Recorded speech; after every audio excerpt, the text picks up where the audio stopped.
Welcome to my new show, Humanity. I don't know why I called it that. I'm not a big fan.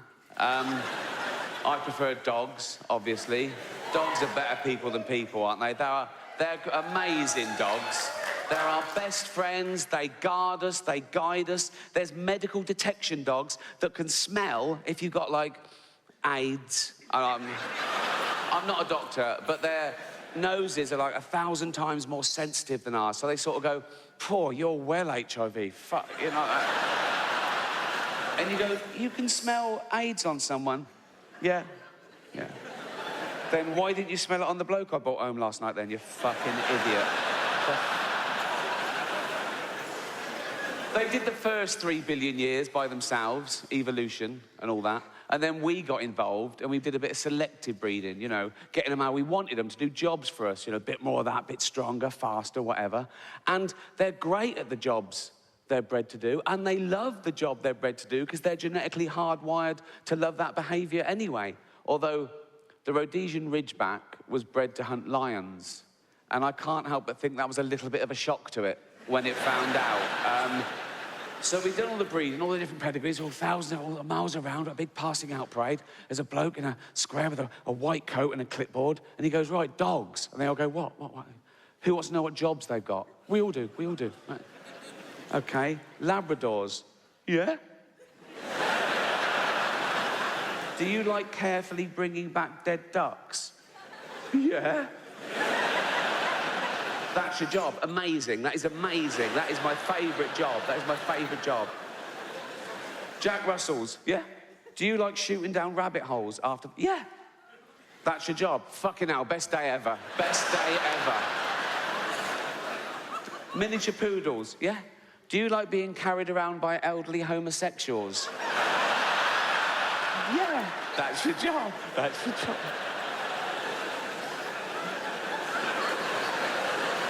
Ridgebacks. Yo. You're hunting lions. What? You're hunting lions. Fuck off. Yeah, you are. No, we're not. Lions? We get fucking mashed. Why can't the Rottweilers hunt lions? They're shaking babies. Good boy. Good boy. You shake that baby if you want. Good boy.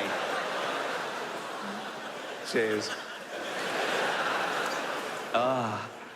So, yeah, this is my first new stand-up show for 7 years, if you don't count the Golden Globes. Which you shouldn't. The Golden Globes, very different. Oh, God, different vibe. 200 million people watching around the world. And it's live, you know, big thrill. But with that many people watching, there comes a bit of stick. Everyone's different. Everyone's a blogger. Everyone goes, "I was offended." Oh. Why? He said an horrible thing. We said loads of horrible things. Yeah, but that was a thing that I care about.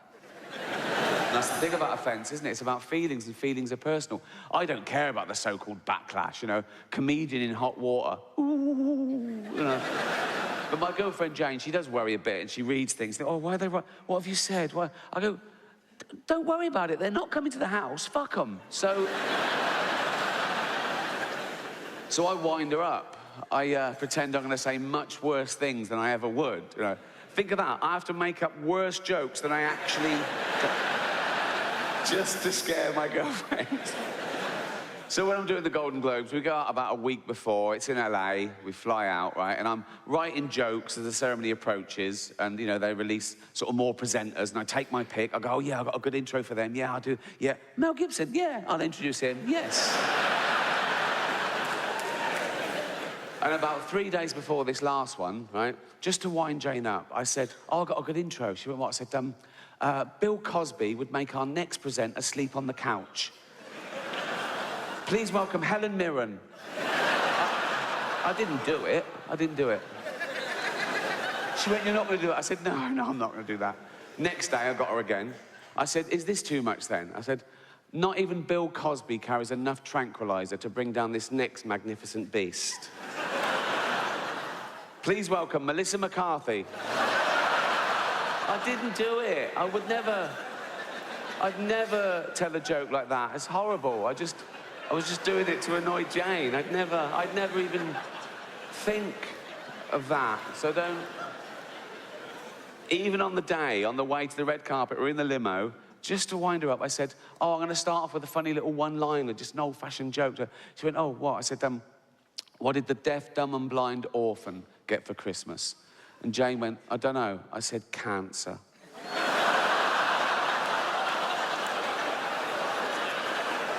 I didn't do it. So you're getting offended at a joke that doesn't exist. So I'd never say that in public. So to anyone who mattered. Anyway, so don't... As it was, I didn't have to worry about offending anyone because it just happens, so... And the big controversy last time I did it was a Caitlyn Jenner joke, right? Oh, outrage on Twitter the next day. And by outrage, I mean a couple of people going, it was transphobic. It wasn't transphobic in the slightest. It was a joke about a trans person, but the joke had nothing to do with that aspect of her existence. And that's the other thing about offence. People get offended when they mistake the subject of a joke with the actual target, and they're not necessarily the same. I'll tell you the joke. You make your own minds up, right? So...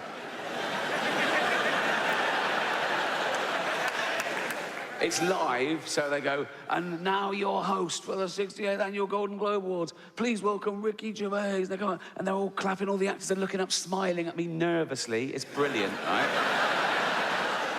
So I just go, relax, I'm going to be nice tonight. I've changed. Not as much as Bruce Jenner, obviously.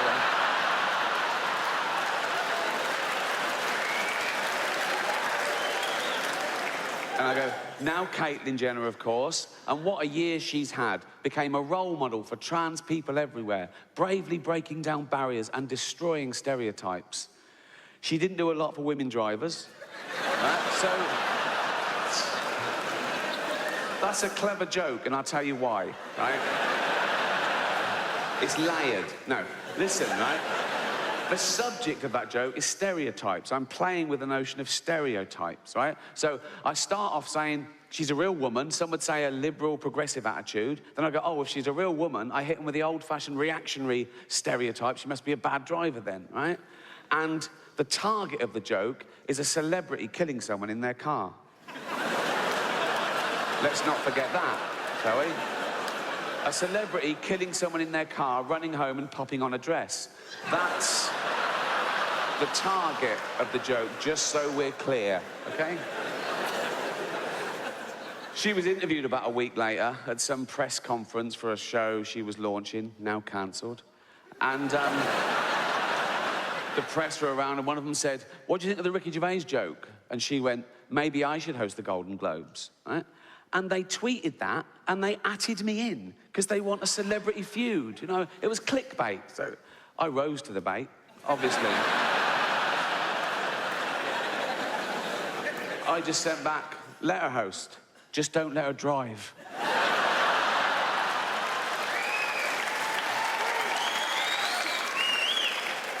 Another website that was in the room, Entertainment Weekly, they tweeted a different headline, and they atted me in as well. And their headline was, Caitlyn finally breaks silence over Ricky Gervais. I just sent back, at last. She always breaks too late. Bring it on. Bring it on. But I'm a considered comedian. I like my jokes to be accurate and my targets to be fair. So I was engaging these people. I was saying, why is it transphobic? And they were saying, it's about a trans person. I said, well, that's ridiculous. That's like saying a joke about Bill Cosby is automatically racist. It depends on the joke. But I was talking to them, I'm willing to learn, and I found out my crime was that I dead-named her. Now, I'd never heard that term, you know, before a day after the Golden Globes, and that was saying her old name, and even acknowledging that she used to be a man. But she did.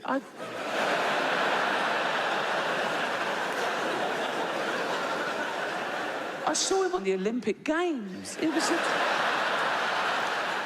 decathlon. It was in everything. He was all over the place. Shot put and pole vault. He won a medal. He was famous. He was on telly all the time. But, you know, a big, famous man with a huge, I don't know, but I mean, I'm guessing he probably, he's a big, but I've learnt my lesson. Now, I'd never dead name her now. Now I know it's wrong, I'd never dead name her now. But like years ago, when, you know, she was a man, no, because years ago, I'm saying, right, and she went to the doctor, right, and knocked on the door, and the doctor went, come in. This is years ago. I'm saying, I'd never dead name her now, but this is like a flashback before anyone, do you know what so, like, come in, and he went, hello, Bruce Jenner, because that was his name then. The doctor, you know, this was years ago, and the doctor went, oh, I'm Bruce Jenner, you big old, how you doing, boy, you fucker, how you doing? You big old lump. Oh, how you doing, boy? Come here, you fucker. How you doing, Brucey boy? You all right? Right? And Bruce Jenner, because that was his name, this is years ago, right? So Bruce Jenner went, yeah, not too bad, doctor, yeah. Not too bad, right? And I was like, what can I do for you, Bruce? You fucker, how you doing, boy? And Bruce Jenner went, because that was his name. Bruce Jenner went, look at that. And they went, oh, come on, Bruce Jenner, you know the rules. He uses his whole name every time for some reason, I don't know why. Come on, Bruce Jenner, you fucker, you know the rules. You can't bring your big old pole vaulting pole in here, mate, you know. And Bruce Jenner went, no, that's not my pole vaulting pole, that's my enormous penis. And I thought, oh, right, yeah, seeing as it is your penis, you can bring it in here, but you should have left your shot puts outside. And Bruce Jenner went, that was his name for 58 years, I think.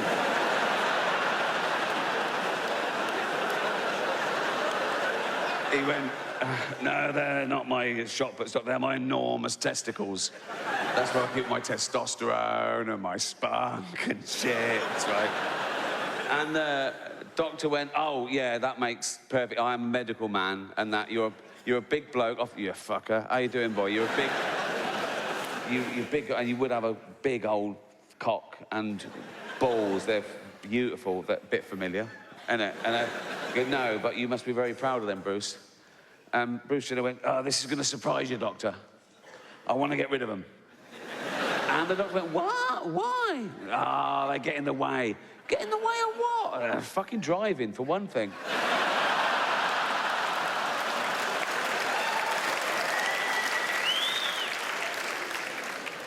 So I'm engaging these people, and I'm saying, but I had to say her old name, because that gets me into the joke. I say, I've changed, not as much as Bruce Jenner, and then I do the actual joke. They went, no, this is my second crime. I say, she hasn't changed, right? She's always been a woman, because she's always identified as a woman, and that means she's a woman. Fine, if that's the rules, you are what you feel. If you feel you're a woman, that makes you a woman. Cool. You know, I'm not one of these bigots that think having all that done is science going too far. You know? In fact, I don't think it's going far enough. Because I've always identified as a chimp, right? Well, I am a chimp. If I say I'm a chimp, I am a chimp, you know. Pre-op, but... and don't ever dead name me. Don't ever call me Ricky Gervais again. From now on, you call me Bobo. So... I'm going to have species realignment. I'm halfway there, to be honest. I'm sort of short with short legs and long arms. I sort of stoop like that. My back's getting hairier by the day. I've got fangs. I love nuts. Oh, I love nuts. And once, I was at the zoo, and I could tell people were looking at me, so I just started masturbating. So, I am a chimp, right? I am a chimp, if I say I'm a chimp. And so I've got to live as a chimp for a year, then have hormones, get me all nice and hairy. That'd be lovely, right? I'm going to stay a male chimp, so I can keep all that, right? A male heterosexual chimp, keep the same girlfriend. Jane will be happy. She loves me. She loves chimps, so, you know. And I reckon that's got to be easier for a man to turn into a chimp. We're so close. Than for a man to turn into a woman in many ways. You know what I mean? A bit of hair and a top lip like that, as opposed to your cock and balls ripped off and a hole gouged out into... No, I'm not a doctor, but that is the gist of it. I know which one I'd rather have done. And I'm not saying I think chimps are better than women. No way. Right? Any ladies here, right? I can't see you, but to me, every single one of you is equal to a chimp. So I'm gonna have all that done. So hairy that, right? I'll do all that. I'll do all the I retain the ability to speak English, like in emergencies. If I'm talking to Jane, I'm going, ah, she's going, what is it? I'm going, ah,